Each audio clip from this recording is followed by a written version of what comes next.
Bismillahirrahmanirrahim. Assalamualaikum warahmatullahi wabarakatuh.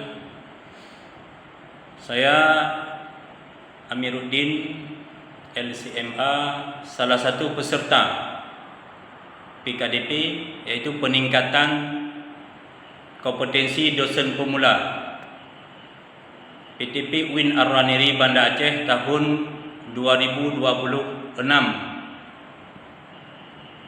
dari Stai Tunku Syekh Pantai Kulu akan menyampaikan pembelajaran yang pertama, yaitu pengantar fiqh ibadah, sumber hukum ibadah, salat berjamaah, kurban dan akikah, sumber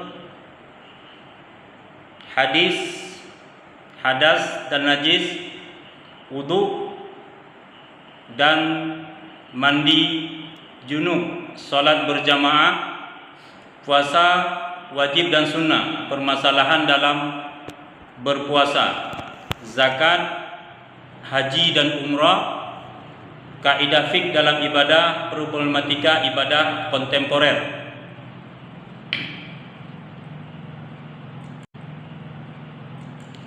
Baik, CPL Prodi yang dibebankan pada MK ini adalah yang pertama, bertakwa kepada Tuhan Yang Maha Esa, menunjukkan karakter Islami, profesional, berjiwa mandiri, beretika dan memiliki semangat kemandirian, kejuangan serta kewirausahaan dalam kehidupan bermasyarakat dan bernegara, menghargai keanekaragaman budaya, pendapat dan pemikiran hukum, menguasai fiqh yang relevan dengan kajian hukum keluarga, serta mampu yang kedua menerapkan pemikiran logis, kritis, sistematis dan inovatif dalam konteks pengembangan atau implementasi ilmu pengetahuan dan teknologi berbasis nilai-nilai humaniora khusus di bidang keluarga.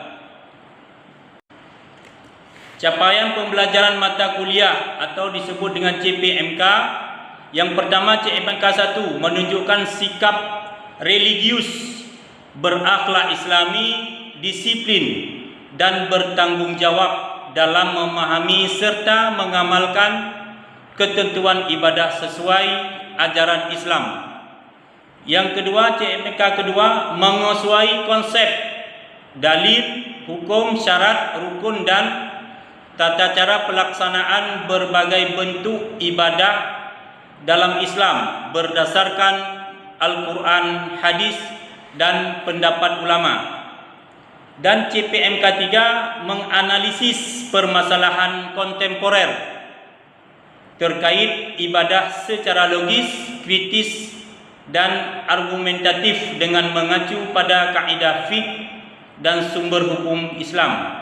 Di sini kemampuan akhir tiap tahapan belajar ataupun sub CPMK, mahasiswa mampu menjelaskan syarat, rukun, wajib dan larangan dalam ibadah haji dan umrah.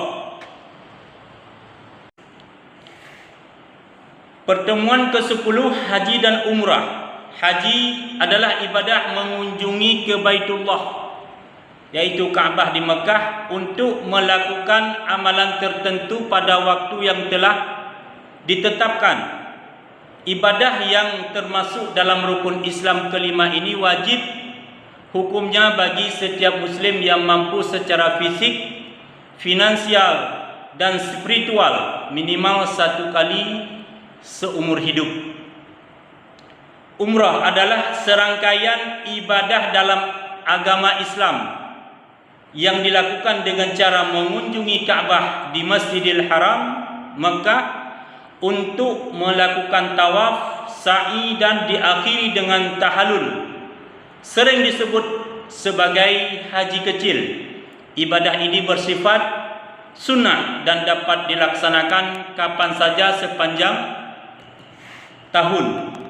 Waktu pelaksanaan umrah dapat dilakukan kapan saja, sedangkan ibadah haji hanya bisa dilaksanakan pada bulan-bulan tertentu yaitu pada musim haji bulan Dzulhijjah.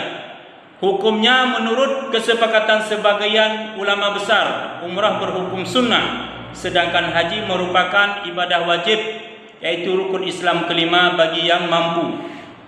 Rukun wukuf, ibadah haji mewajibkan jemaah untuk wukuf berdiam diri di Padang Arafah pada tanggal 9 Dzulhijjah, yang mana rukun itu tidak ada dalam pelaksanaan ibadah umrah. Syarat dan larangan dalam haji. Syarat beragama Islam, balik, cukup umur dan berakal sehat, merdeka, mampu ataupun istita'ah. Rukun yakni al-ihram, wukuf, tawaf ifadah, sa'i, tahallul, tertib. Sedangkan larangan khusus laki-laki, berpakaian jahit, menutup kepala, menutup mata kaki, khusus perempuan menutup wajah, menutup telapak tangan. Larangan umum merawat diri, memakai wangi-wangian, bermain asmara dan seksual, akad nikah, merusak hal-hal ataupun yang berkata-kata yang kasar. Baik, mungkin itu saja yang bisa kami sampaikan. Semoga bermanfaat. Kami akhiri. Assalamualaikum warahmatullahi wabarakatuh.